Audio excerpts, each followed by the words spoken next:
ओम शांति। आज बाबा की 22 अप्रैल की मुरली है। शिव बाबा मुरली सुनाते हैं। आत्मा बड़ी लगन से, बड़ी चाहना से, बड़े प्यार से बाबा की मुरली सुनती है। बाबा कहे शिव बाबा के सम्मुख आकर के सुनना ये नंबर 1 है। जहाँ बाबा हैं, सम्मुख हैं, बाबा के वाइब्रेशंस हैं, बाबा के पवित्र स्थान, वो स्थान की भी वाइब्रेशंस हमें मदद करती हैं। तो बाबा कहे पहला नंबर है शिव बाबा की मुरली सम्मुख सुनना। फिर बाबा कहे दूसरा नंबर है टेप से सुनना, अर्थात रिकॉर्डेड मुरली सुनना। जब तक साकार बाबा थे, साकार मुरली सुनाते थे, तब तक ऑडियो रिकॉर्डिंग्स हुआ करती थी। आजकल वीडियो रिकॉर्डिंग्स भी अवेलेबल हैं, पर बाबा कहे पहला है सम्मुख सुनना, बाबा के सामने जाकर सुनना, सेवा स्थान पर सुनना वर्तमान समय के हिसाब से। फिर दूसरा नंबर है रिकॉर्डेड मुरली सुनना, जिसको बाबा के शब्दों में बाबा कह रहे हैं टेप पर सुनना। और फिर तीसरा है जो प्रिंटेड मुरली होती है या आजकल डिजिटल वर्जन्स हैं, उसको स्वयं ही रीड करना। तो बाबा इस प्रकार से हमारी स्टडी की 3 स्टेजेस बता रहे हैं। हमें ऐसी लगन होनी चाहिए कि हम बाबा की मुरली बाबा के स्थान पर, सेवा स्थान पर सम्मुख जाकर के सुने। बाबा की वाइब्रेशंस, बाबा की एनर्जी, उस स्थान का जो प्रभाव है, वो सब मुझे पुरुषार्थ के लिए मदद करता है। दूसरी बात, बाबा आज हम बच्चों को बहुत बड़े 2 टाइटल्स दे रहे हैं। बाबा आज कह रहे हैं बच्चे, आप भी बाबा के समान मास्टर बीज रूप हैं। आपको भी सारे वृक्ष के विस्तार का ज्ञान है और वो ज्ञान आप आत्मा में भी सार रूप में समाया हुआ है। दूसरा टाइटल बाबा कहे बच्चे, आप हो स्पिरिचुअल लाइट हाउस, औरों को रास्ता बताने वाले, भटकते हुए को दिशा बताने वाले। तो हमें अपने स्वमान में जो बाबा द्वारा मिले हैं उसमें टिक करके स्वयं भी उसका लाभ लेना है और दूसरी आत्माओं की भी उससे सेवा करनी है। तो ऐसे बाबा बताते हैं जो आत्माएं अपनी श्रेष्ठ स्मृति के आधार से श्रेष्ठ शान में रहती हैं, वे आत्माएं कभी भी परेशान नहीं होंगी। उन्हें उनके नैनों में एक बाबा के सिवाय और कोई बसा हुआ ही नहीं होगा। इसीलिए और बातों में वो आत्मा नहीं जाएंगी, केवल और केवल अपने निश्चय, नशे, स्वमान के आधार से श्रेष्ठ कर्म करती चली जाएगी।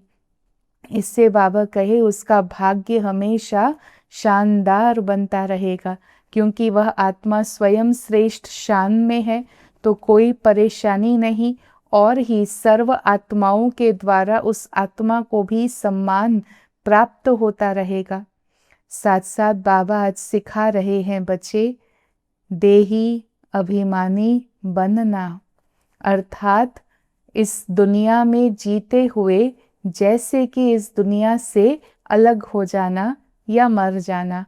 आप मुए मर गई दुनिया, अर्थात हम जब इस दुनिया से मर जाते हैं, डिटैच हो जाते हैं, तो सारी दुनिया ही जैसे हमारे लिए चेंज हो जाती है। तो बाबा सिखा रहे बच्चे, भोजन करते समय भी ये प्रैक्टिस करो। ऑफिस का कार्य कर रहे हैं, बीच बीच में भले 1 मिनट ही सही, कुछ सेकंड्स ही सही, डिटैच हो जाओ, जिसको अशरीरी अवस्था कहा जाता।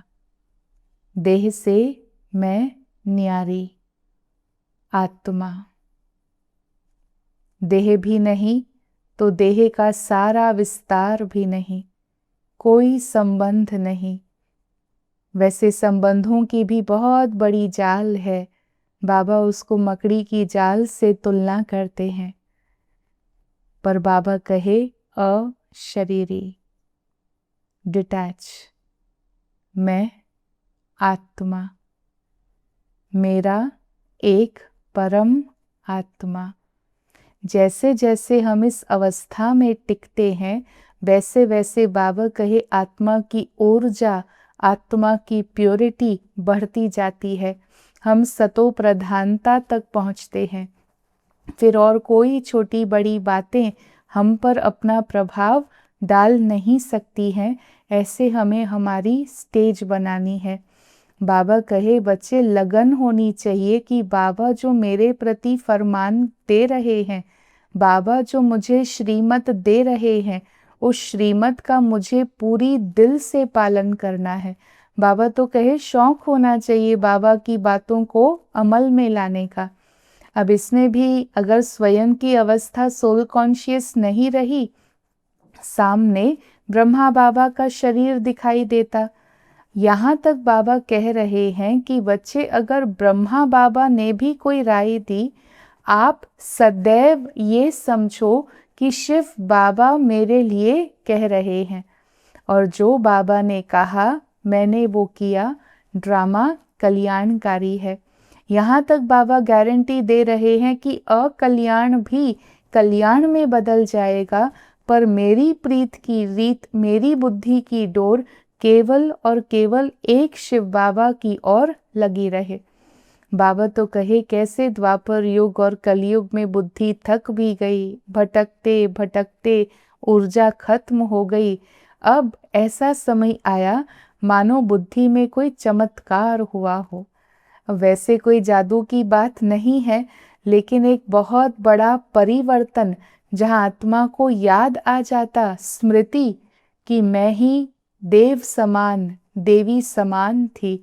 श्री लक्ष्मी, श्री नारायण की जो छवि है, एक समय मेरी छवि भी बिल्कुल ऐसी थी।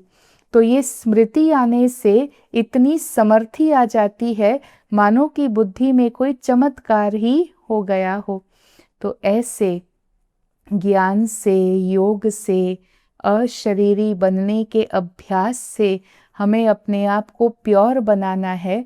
फिर बाबा कहे जो जितना सोल कॉन्शियस होती हैं वो मेरे उतने समीप आते हैं। बाकी तो समय दुनिया के परिवर्तन का है, कलयुग का परिवर्तन होना है। इसी सृष्टि पर सतयुग की स्थापना होनी है, जिसका बाबा ने हमें ज्ञान दिया है। तो हमें ये पैगाम भी सब तक पहुंचाना है, सबका कल्याणकारी बनना है, ताकि वो आत्माएं भी परमात्मा द्वारा अपना सौभाग्य प्राप्त कर लें। तो ऐसी बाबा की आज की बहुत मधुर मुरली है। मीठे बच्चे, तुम बाबा की याद में एक्यूरेट रहो तो तुम्हारा चेहरा सदा चमकता हुआ खुशनुमा होगा, है ना। जो ब्रह्मा कुमारी के मेडिटेशन सॉन्ग्स हैं उसमें गीत की ऐसी पंक्ति आती है, चुप रहना चाहें हम ये आंखें बोलती हैं, इनमें बसता है तू सब भेद ये खोलती है। तो सचमुच जो परमात्मा की याद में रहते हैं उनकी आँखों में, उनके चेहरे में वो चमक दिखाई देती है, खुशनुमा नजर आएंगे। मुरली से प्रश्न है, याद में बैठने की विधि कौन सी है तथा उससे लाभ क्या क्या होता है? उत्तर है, जब याद में बैठते हो तो बुद्धि से सब धंधे धोरी आदि की पंचायत को भूलकर अपने को देही आत्मा समझो। विधि है एक दुनिया से डिटैच और फिर ये सोल कॉन्शियसनेस में अपने आप को कनेक्ट करना है। देह और देह के संबंधों की बड़ी जाल है, उस जाल को हप करके देह अभिमान से परे हो जाओ। बाबा विधि सिखा रहे हैं and it is very easy. मैं आत्मा, शरीर की मालिक, कर्म इंद्रियों की मालिक, डिटैच हुए, फिर ये देह का जो संबंधों का विस्तार है ऑटोमेटिकली डिसॉल्व हो जाता। देह और देह के संबंधों की बड़ी जाल है, उस जाल को हप करके देह अभिमान से परे हो जाओ, अर्थात आप मोए मर गई दुनिया। कुछ समय जो अपना वर्तमान रोल है ना उस रोल से इतना दूर चले जाएं कि जहां मेरी ओरिजिनलिटी जाग जाए। जीते जी सब कुछ भूलकर एक बाबा की याद रहे, ये है अशरीरी अवस्था। इससे आत्मा की कट उतरती जाएगी। फिर आज की मुरली से पहले गीत बजा है, रात के राही थक मत जाना, सुबह की मंजिल दूर नहीं। ओम शांति। बच्चे याद की यात्रा में बैठे हैं, जिसको कहते हैं निष्ठा में अथवा शांति में बैठे हैं। सिर्फ शांति में नहीं बैठते हैं, कुछ कर रहे हैं। हाँ, यूं ही बैठे नहीं रहते, कुछ कर रहे हैं। क्या कर रहे हैं? स्वधर्म में टिके हुए हैं, परंतु यात्रा पर भी हो। ये यात्रा सिखलाने वाले बाबा साथ में भी ले जाते हैं। ये याद की यात्रा है, जिससे विकर्म विनाश होते हैं। तुम याद में बैठते हो, जंक अर्थात कट निकालने के लिए। बाबा का डायरेक्शन है, याद से कट निकलेगी, क्योंकि पतित पावन मैं ही हूँ। मैं किसी की याद से नहीं आता हूँ, मेरा आना भी ड्रामा में नूंद है। बाबा कितना ड्रामा के प्रिंसिपल्स को अबाइड करते हैं। शिव बाबा ब्रह्मा बाबा द्वारा तुम्हें ये याद की यात्रा सिखलाते हैं, खाद निकालने के लिए। ये रचना का चक्र कैसे फिरता है सो तो समझ गए हैं। इसमें कोई देरी नहीं लगती है। अभी है कलयुग का समय। वह सिर्फ कहते हैं कि कलयुग की अभी आदि है, लेकिन बाबा बताते हैं कि कलयुग का अंत अभी नजदीक है, घोर अंधियारा है। तुम्हें इन सब वेदों शास्त्रों का सार शिव बाबा कहे मैं समझाता हूँ। तुम बच्चे जब सुबह यहाँ बैठते हो तो याद में बैठना होता है, नहीं तो माया के तूफान आएंगे, धंधे धोरी तरफ बुद्धि योग जाएगा। ये सब बाहर की पंचायत है ना। जैसे मकड़ी कितना जाल निकालती है, कैसे अपना वेब वीव करती है, फिर सारा हप भी कर लेती है। ऐसे ही देह का भी कितना प्रपंच है, एक्सपेंशन है, संबंधों का विस्तार है, काका चाचा मामा गुरु गोसाई आदि आदि। ये जैसे कितनी जाल दिखाई पड़ती है। बाबा कहे वो सारी हप करनी है, देह सहित अकेला देही बनना है। मनुष्य जब शरीर छोड़ते हैं तो सब कुछ भूल जाते हैं। आप मुए, मर गई दुनिया। ये बुद्धि में ज्ञान है कि यह दुनिया अभी बदलनी है। बाबा समझाते हैं, अगर समझाने के लिए मुख नहीं खुलता है तो सिर्फ याद करो, जैसे ये ब्रह्मा बाबा शिव बाबा को याद करते हैं। बाबा रहम दिल हैं। हाँ, इतना रहम करते हैं, हमें याद सिखाते हैं, ज्ञान देते हैं। गीता के ज्ञान से ही बाबा सारी दुनिया को रिजुविनेट करते हैं। तुम्हारी काया कल्प तरु, कल्प वृक्ष समान अर्थात अमर बना देते हैं। तुम बाबा की याद में रह अपनी उन्नति कर रहे हो। बाबा के डायरेक्शन पर चलने का भी शौक होना चाहिए। हम शिव बाबा को याद करके ही भोजन खाएंगे, अर्थात शिव बाबा के साथ खाते हैं। याद के द्वारा बाबा को हम अपने संग में पाते हैं। दफ्तर में भी कुछ ना कुछ टाइम मिलता है, और वास्तव में ये जो मिनी पॉज हम मन को देते हैं, जहाँ बाहर के विस्तार से हम समेटते हैं, आत्मा समझते हैं, शिव बाबा को याद करते हैं, तो बाबा कहे इससे क्या होता, आत्मा की एनर्जी लेवल्स बढ़ती है, फोकस भी बढ़ता है। इनफैक्ट ऑफिसेज में कार्य बेहतर कर सकते हैं। तो बाबा युक्ति बताते, भोजन करते समय याद, ऑफिस में वर्क करते हुए बीच बीच में वो पॉज लेकर परमात्मा से कनेक्ट होना। सोल कॉन्शियस बनने से तुम हमारे पास आ जाएंगे। जो अल्टीमेट आत्मा की चाहना है, मैं परमात्मा के पास जाऊं, मैं परमात्मा से मिलूं, वह साकार होगा। वहां पवित्र होने बगैर जा नहीं सकेंगे बाबा के पास। अब पवित्र बने कैसे, वो बाबा ही बता सकते हैं। तुमने कुछ न कुछ समझा हुआ होगा तो औरों का भी कल्याण करेंगे।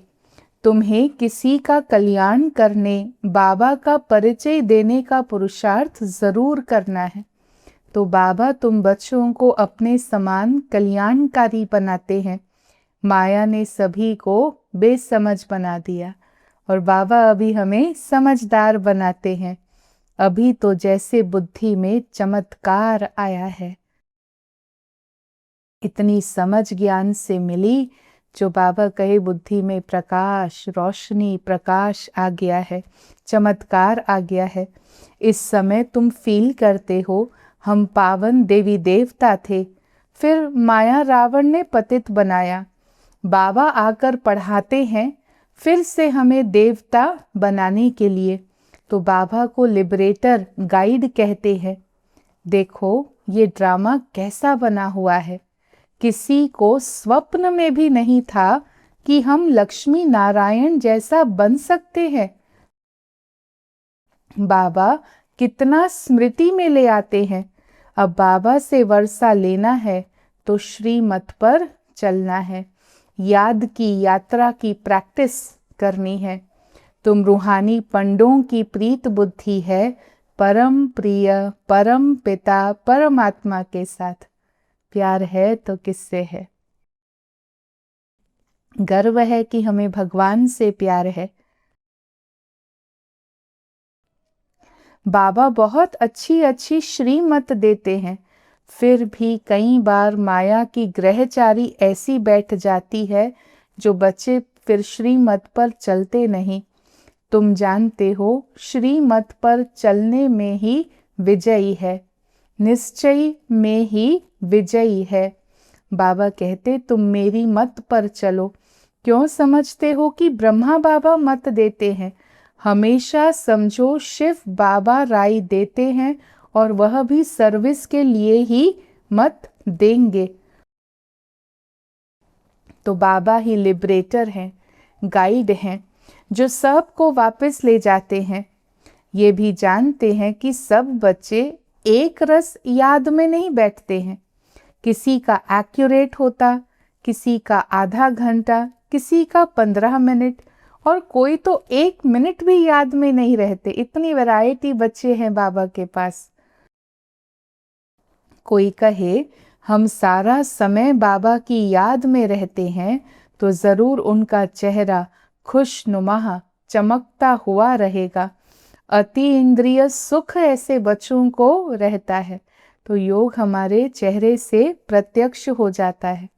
याद की यात्रा से तुम एवर हेल्दी एवर वेल्दी बनते हो।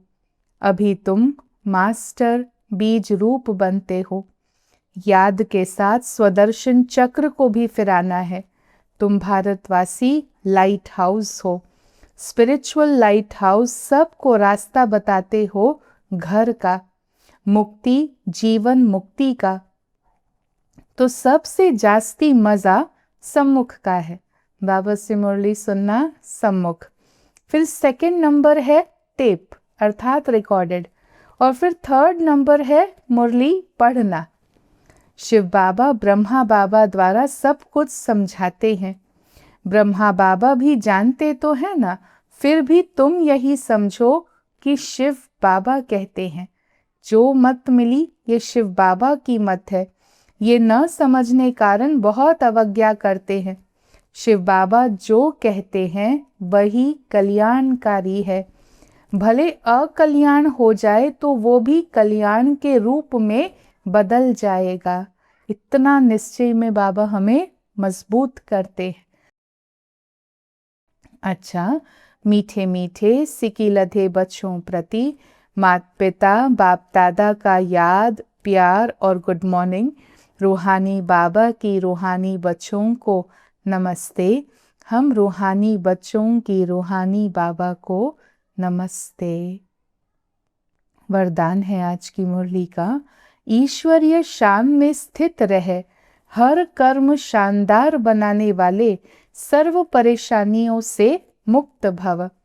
सदा इसी ईश्वरीय शान में रहो कि मैं बाप दादा का नूरे रत्न हूँ।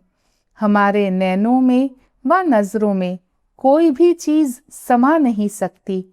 इस शान में रहने से भिन्न भिन्न प्रकार की परेशानियां स्वतः समाप्त हो जाएंगी। कोई भी प्रकार की कंप्लेन नहीं रह सकती है। परेशानियां फिनिश, कंप्लेंट्स फिनिश। जितना जो अपनी ऊंची शान में स्थित रहते हैं उन्हें मान भी स्वतः प्राप्त होता है और उनके हर कर्म शानदार होते हैं। स्लोगन है, ट्रस्टी वह है जो अपना सब कुछ बाबा के हवाले कर दे। तो बाबा हमें ट्रस्टीशिप सिखा रहा कि सब कुछ बाबा के हवाले कर देना। ओम शांति।